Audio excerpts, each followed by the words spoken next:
Sau đó tôi một chiếc cái nó nữa. Vậy như là tìm lợi cả tờ nó tờ của nó làm mì.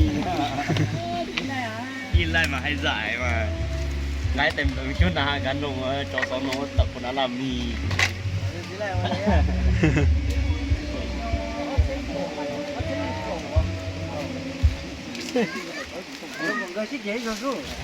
Đi chè, hôm mai một nồi đấy tập của nó làm mì. Tôi tụi nó có cũng nhẹ để nhớ nó tổ tệ. cái cá tàu to lòi một hai một hai một trái một nó Tụi con sẽ xỉa nhỏ là. Có cũng nhẹ, nó ý à.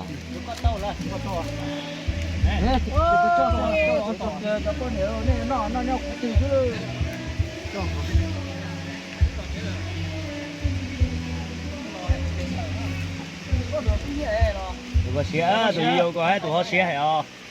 Chơi một chi cho nó à? Tụi có xía thì à? Tụi có hay tụi tao nó xía này. Giờ mới chỉ còn có tôi.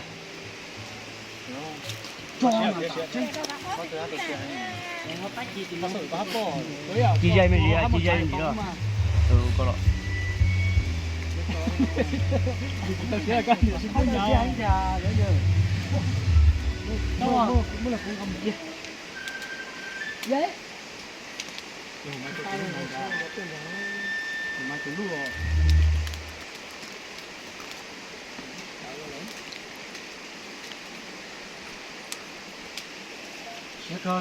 tụi có xếp cái đấy đó Tụi có xía thì à? muốn là cũng mới chết đứa này coi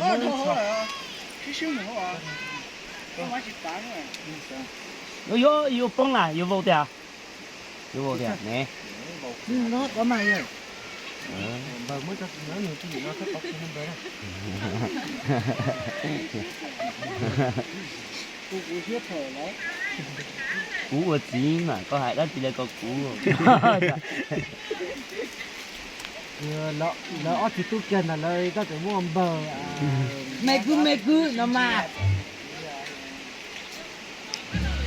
Đây cho ít chạy nó ở chạy không chỉ tông thôi.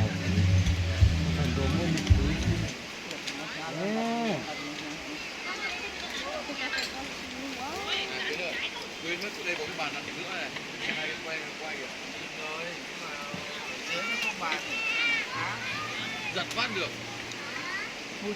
Tôm cá để ăn đã. Rồi, ăn đã. là thứ tôi hấp là ní này mình một cái tôm ạ